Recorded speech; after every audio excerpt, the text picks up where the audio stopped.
Cryo characters are in trouble, and they have been for a while now. Characters who are due to have reruns aren't getting them, and the state of Cryo in general is pretty outdated in comparison to how the game has evolved over the years. So let's talk about it. From the issues that Cryo currently faces to the history of how mistreated Cryo has been over the years, let's talk about the potential reasons as to why Cryo is facing this lack of reruns. And then, after that, let's go over when Cryo may finally get its redemption arc.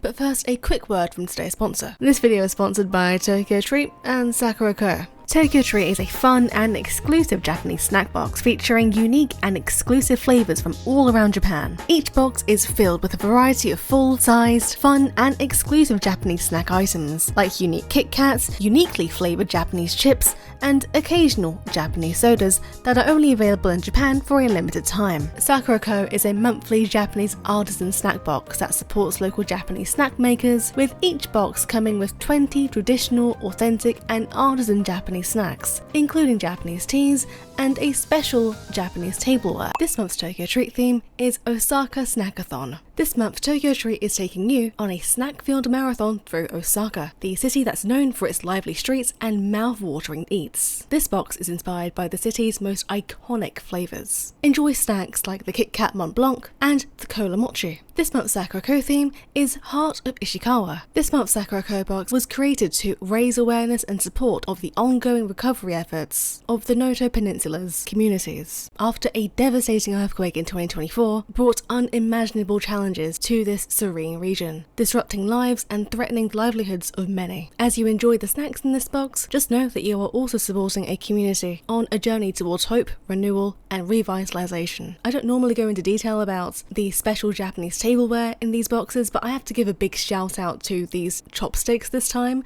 I love how they feel, and I'm definitely going to be using these often. And I also enjoy the cocoa and plain ruby Roman wafers, because oh my gosh, that flavour was rich and it was amazing. So click the link in the description or the pinned comment to get $5 off your first box if you use my code. And once again, thank you Tokyo Treat and Sakura Co for sponsoring this video. In comparison to other elements, Cryo seems a bit under-updated. What I mean by that is that other elements have been somewhat updated over the years, except for Cryo. Let's talk about that real quick. Pyro has always been a good element to use in Genshin. It's always been consistently strong, but even it's had some amendments over the years, particularly when Dendro came out. The description of the 4-piece Crimson Witch artifact set changed to include the new Dendro-related elemental reactions, and it also kept Melt and Vaporize relevant. Electro got a massive boost in popularity after Dendro released. The Thundering Fury artifact set changed to coincide with this change, and the new elemental reactions made investing into Electro more worth it than ever. The description for Hydro Resonance changed from being healing based to being HP based, which massively helps not just Hydro characters who scaled off of HP, but other characters from other elements who also scaled off of HP, making Hydro more useful in multiple ways. While Geo still isn't popular with the masses, it seems like Hoyoverse is making efforts to change this recently. Well, I wanted to avoid talking about characters in this section, but characters like Navia in particular are utilizing the crystallized elemental reaction in a way that's actually useful, and the newest artifact set for Geo favors this elemental reaction too. Animo DPSs, especially Xiao, have been buffed throughout Genshin's lifespan, which is something I want to talk about in a separate video. But from new artifacts to character releases, Animo remains as a top support element, as well as a DPS option if you've managed to get lucky. Dendro wasn't playable on release like Cryo was, but Dendro has been instrumental for enabling good damage through elemental reactions. In this regard, Cryo has pretty much stayed the same since Inazuma. Like, there's still only one dedicated artifact set for Cryo, which is from version 1.2. This isn't too much of a problem because it's a great set, but it would be nice to have a second Cryo set that allows Cryo to fit in more with today's meta. However, one of the biggest fumbles of Cryo is that it doesn't have a reaction with Dendro, which was something that no one expected at the time. I'll talk about this more in detail in a few minutes, but the lack lack of a dedicated reaction of Dendro made it feel like Cryo was being left out. While Hydro, Pyro, and Electro had new, fun elemental reactions to toy around with, Cryo did not. Plus, some of the reactions for Cryo aren't exactly very useful. Melts and Freeze are nothing to scoff at if you have the right lineups, but it's superconduct that's currently a big issue. It's a whole reaction dedicated to a part of the game that no one uses. Physical damage. There's only a couple of artifact sets for physical, both of which are super old, and there are only a couple of characters that can really use Cryo and physical together effectively and efficiently. And if you already have Eula, then there's not much point investing into another physical unit. It just seems like physical was never a priority for Genshin, which is what makes it difficult to rerun Eula on purely a gameplay standpoint. Until physical ever gets buffed or something, the only time we can probably expect to get a Eula rerun would be if they bring back a Mondstadt Chronicled Wish banner, or if there's a particular patch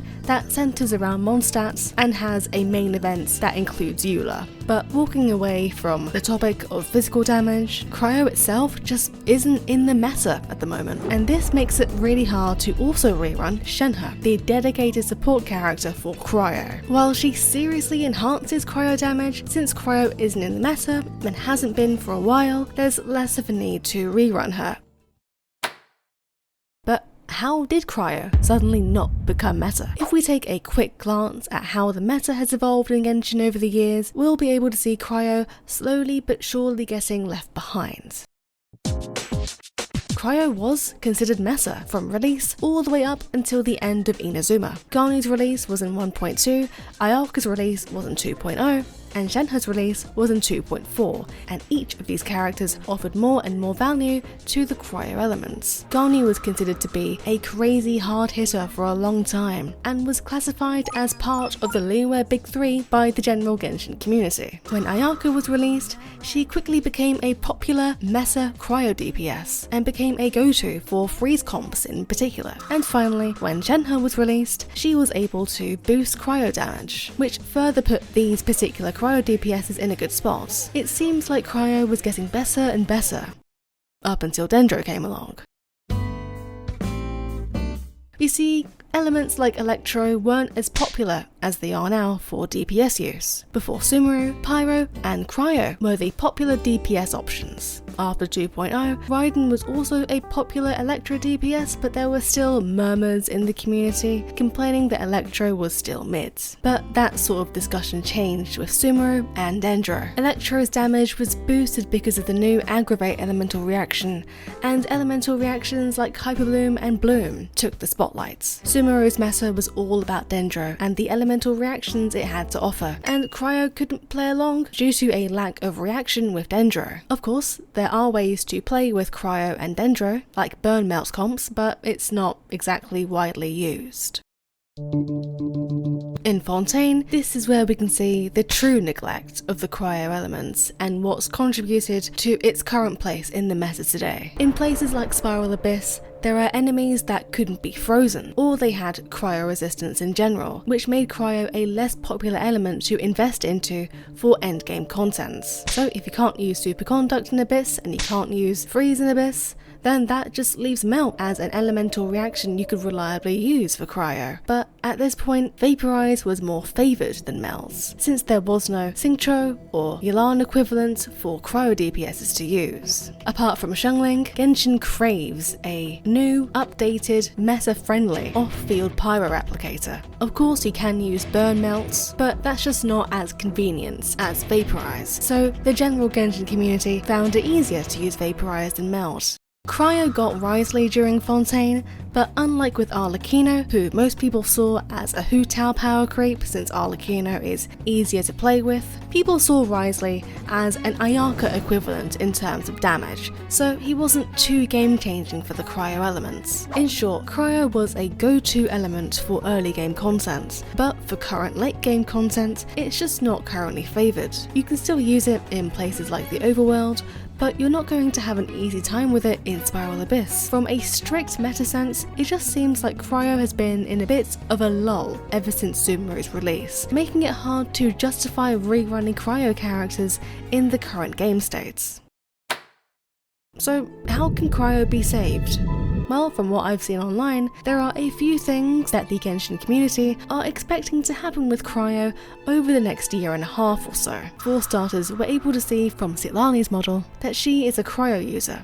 People are hoping that if she's playable, her release will do something about this Cryo lull. Maybe she could be a support character for Cryo elemental reactions. Another thing that people are keeping an eye out on is the captain. So far, all of the playable Fatui Harbingers are among the top DPSs for their respective elements, and people suspect that the captain can use Cryo. So if he ends up becoming playable in Natlan, then there'll be the expectation for him to be a top tier Cryo DPS. And finally, the next nation after Natlan is Shenhe, which is the nation of Cryo. It only makes sense for Cryo to make a comeback to the meta when Shenhe releases in one way or another. Cryo does have the potential to come back, especially because of melts, and Superconduct and Shatter will be getting a base damage increase in 5.2. So just like how Genshin has fixed elements in the past, I'm sure there's a plan in the works for Cryo, especially considering Shenhe is the next nation. And I'm predicting that we're going to be looking back at this conversation this time next year